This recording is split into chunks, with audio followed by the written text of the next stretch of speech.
leadership is a process in which the leader influences the group behavior. So we can say that when we are talking about leadership, leadership involves three components, that is a group, influence and goal. Now let us have a look at these three components. When I say it involves the component like influence, without influence leader cannot perform his task. It is because of influence he is working as a leader. He has an influence on a group. So in this way we can say influence is one of the important component of leadership. Now let us have a look at the second component, that is a group. Without the context of the group, leadership cannot be worked out. There has to be leader, there has to be some follower, there has to be some subordinates. So leadership always takes place in the context of a group. The third component is a goal. Leaders always work for the attainment of group goal. It is not his own individual goal, but he works for the group goal. Now when I am using the term group goal, he is working for the group. The interest of the group, the needs of the group are discussed with the leader, and then they all come together and they work for the attainment of that particular group goal. So we can say leadership is a process in which there is an interaction between a leader and a subordinate, interaction between a leader and a group, and it is the leader who has the influence on the group. So when we are talking about leadership and when we are labeling it as a process, so we can say that it is a continuous process. The moment the leader stops influencing the group, automatically he will be removed as a leader. So it is very much mandatory, it is very much important to have an influence on the subordinates, to have an influence on the group. Otherwise, group will not accept the leader. So it is a process, and like this there is a continuous interaction takes place between a leader and a group, and they all work together for the attainment of a group goal. There are various theories of leadership. Which are those theories and what these theories talks about? So let us have a discussion on which are those leadership theories. These theories are basically classified under 5 categories. So the very first approach or very first theory is a great man theory. It says that leaders are born, they are not made. They have certain qualities, they have certain characteristics which makes them different from the other people. Now which are those qualities they have which makes them different from other people, or which makes them to be a leader? There are qualities, or we can label it as a traits, which are with them by their birth. Now which are those traits or which are those qualities?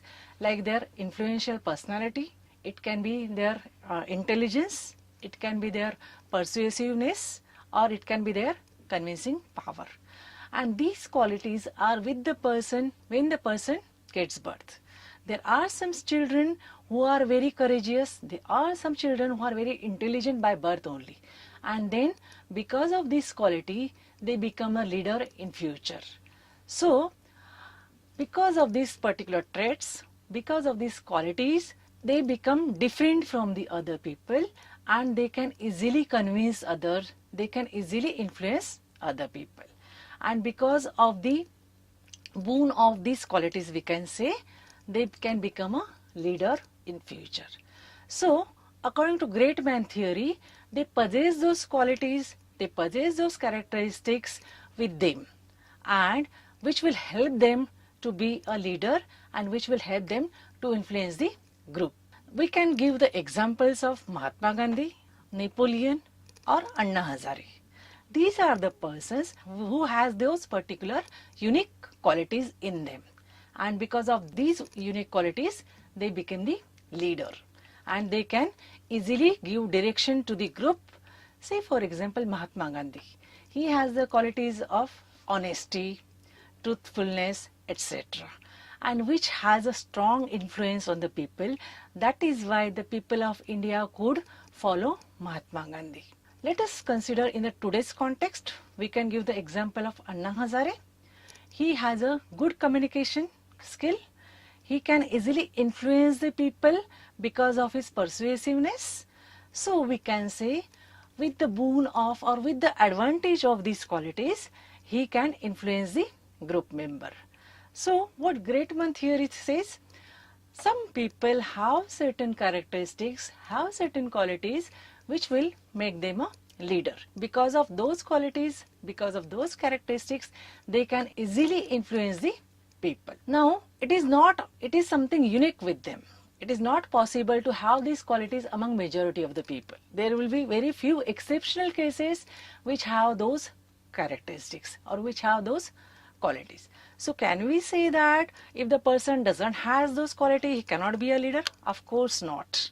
Great man theory also talks about the qualities which the person possesses by birth. Now, under this particular category of great man theory, we can take the example of charismatic leadership.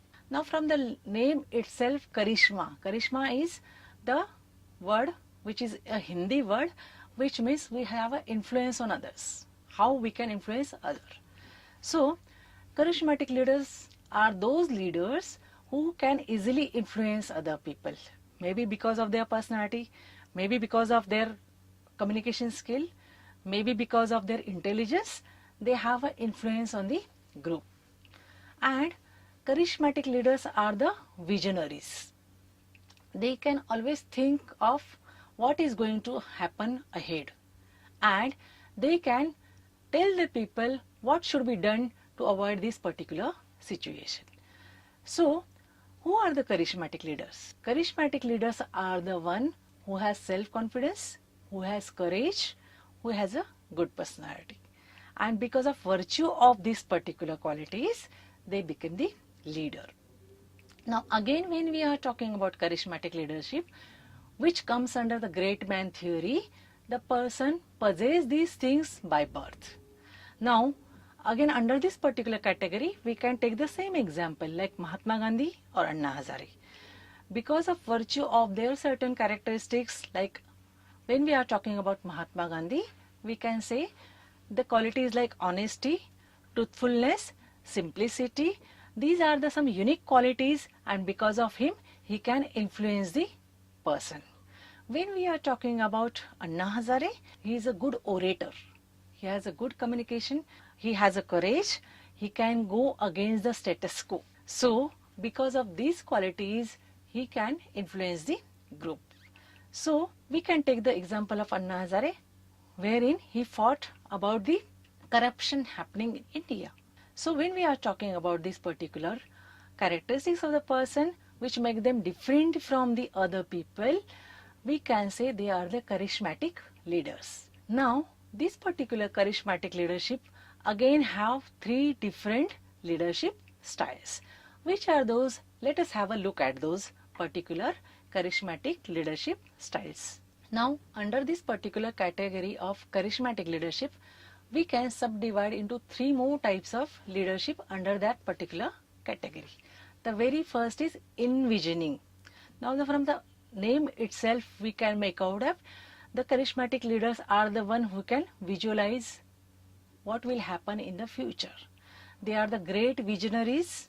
They can see, they can think in advance about the future.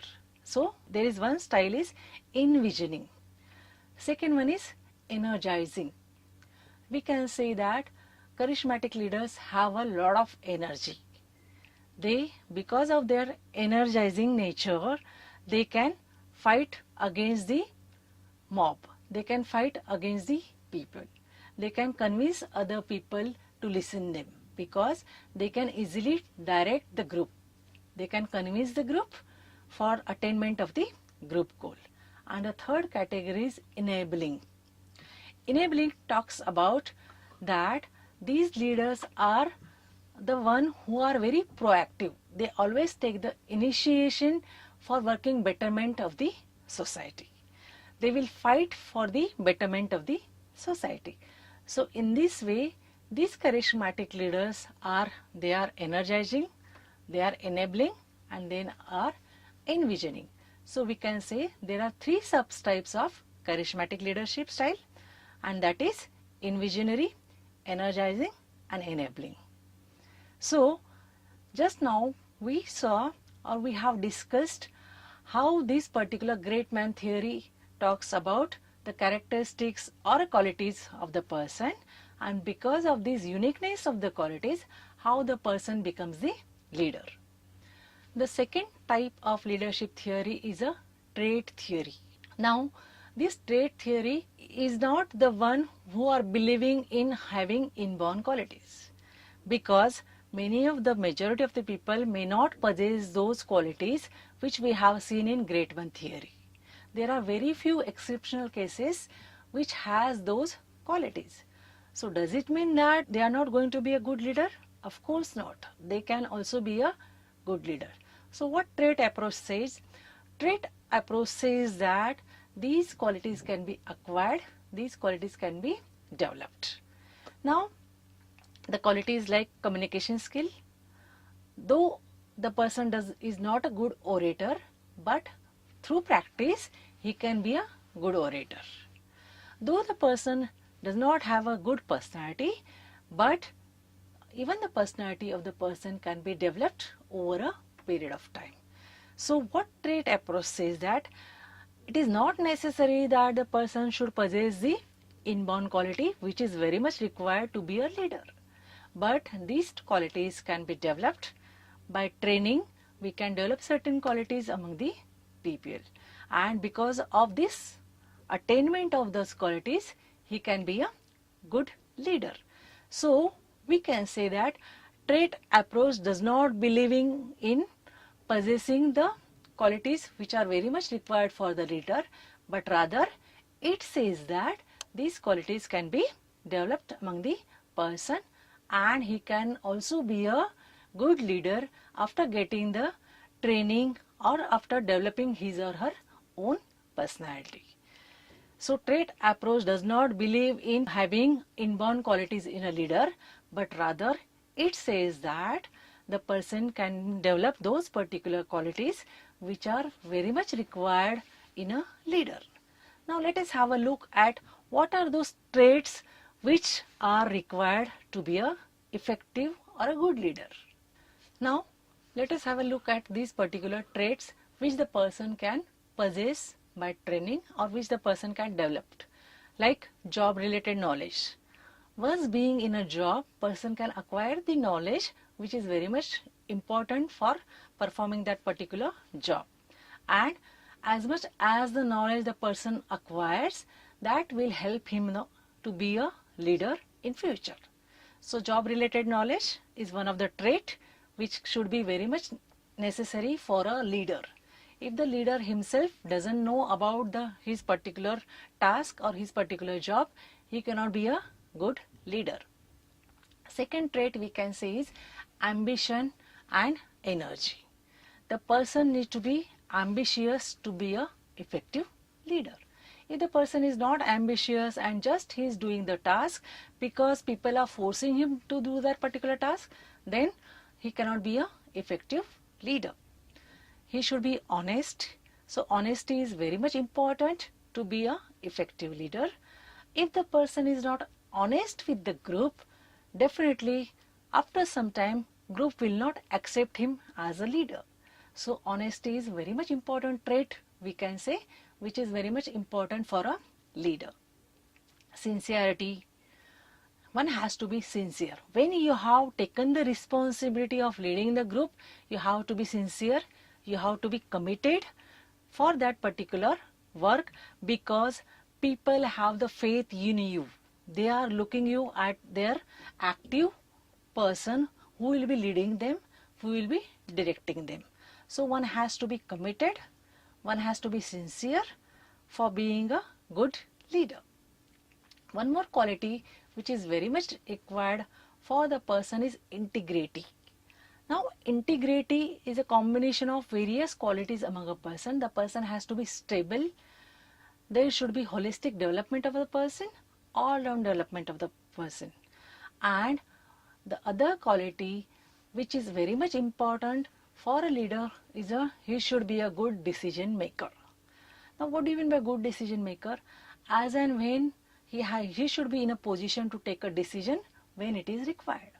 Meaning if the person is not able to take decision, he may not handle the situation properly, and then automatically if he is a failure in handling the situation, people will not accept him as a leader. So he should be a good decision maker, he should be honest, sincere, he should be ambitious, and he should have a job related knowledge.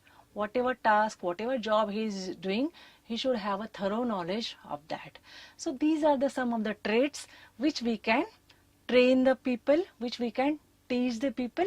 So we can say these traits can be acquired by training or by guiding a person. So according to trait approach, there are certain traits which can be developed among a person, and after developing these particular traits, he can be a good leader. The third category of leadership theory is a behavioral theory. Now, in earlier two theories, that is Greatman theory and trait theory, we spoke about the qualities of a person.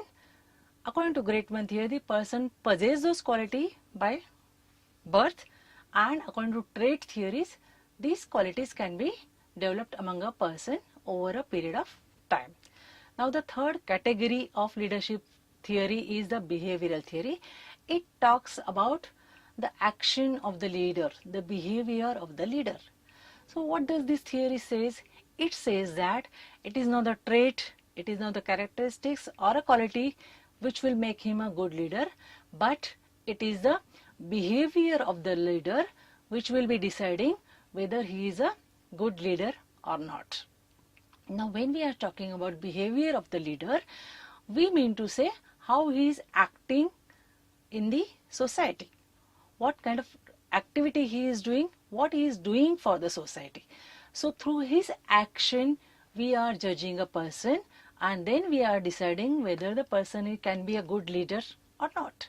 So it is not the trait, it is not the qualities which decide whether the person is a good leader or not, but it is the actions taken by the person which will decide whether the person should be a good leader or not.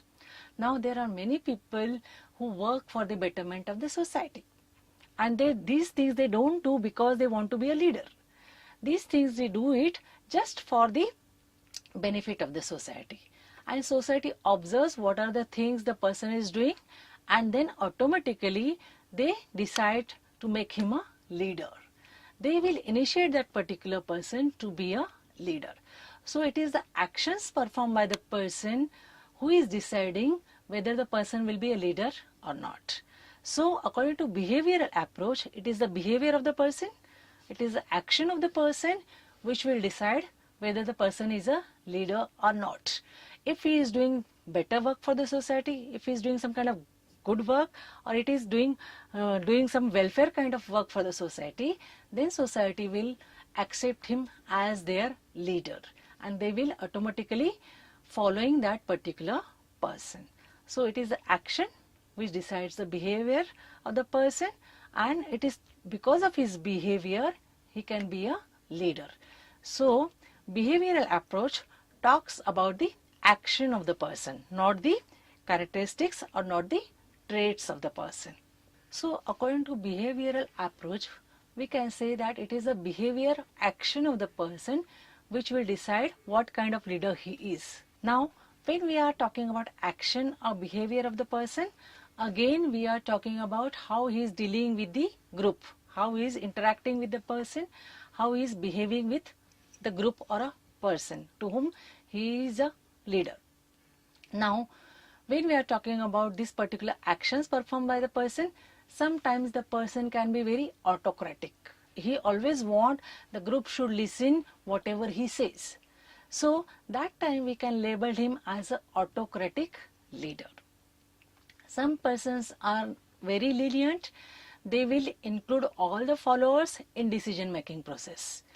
These kind of leader we can label them as a democratic leader, because they don't come to the conclusion, they don't take the decision without taking the people, but they will involve all the group members, all the followers in the decision making process, and then with the unanimously the decision will be taken by the leader.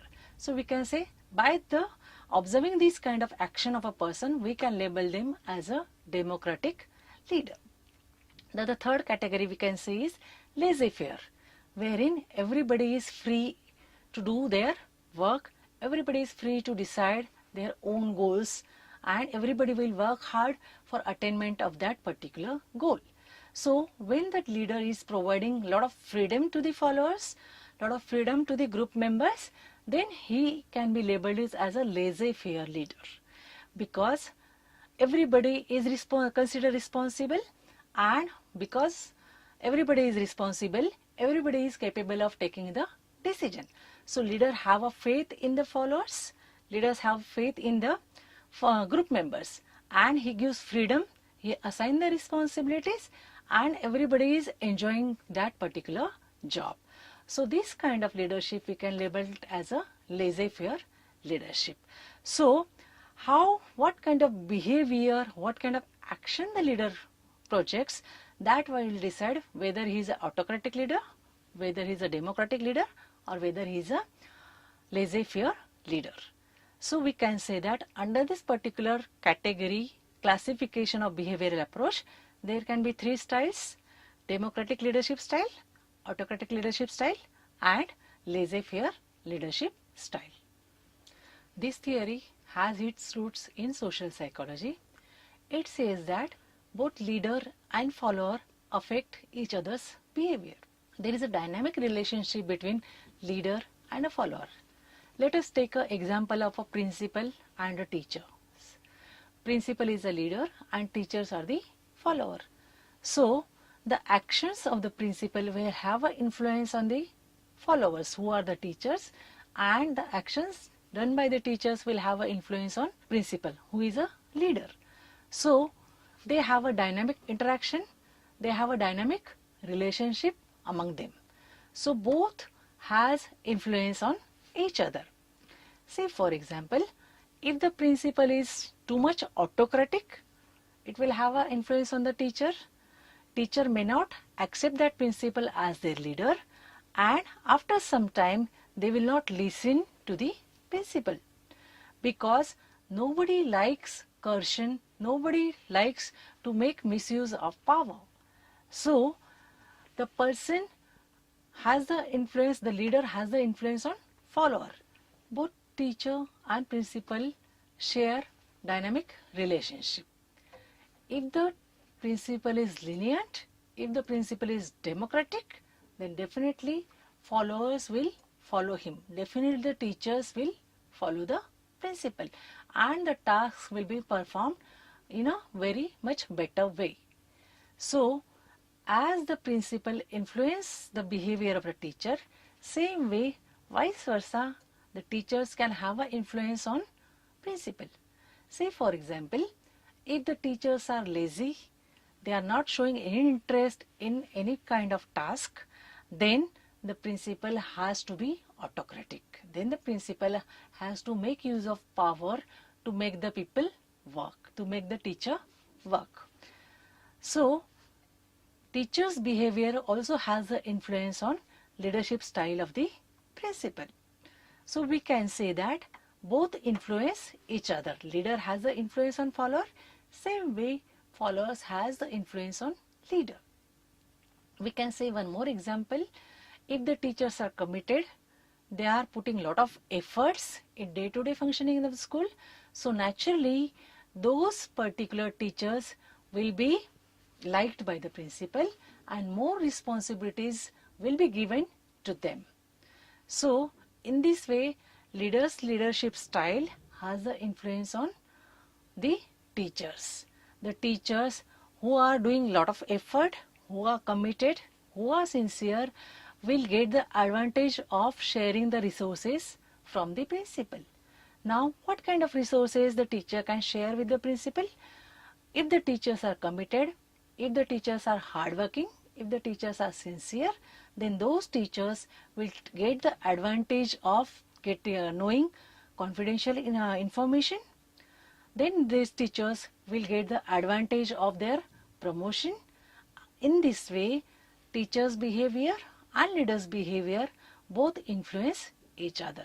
So it is the behavior projected by the person which will decide what kind of leader he can be. So behavioral approach talks about the actions performed by the person rather than the traits or characteristics of the person.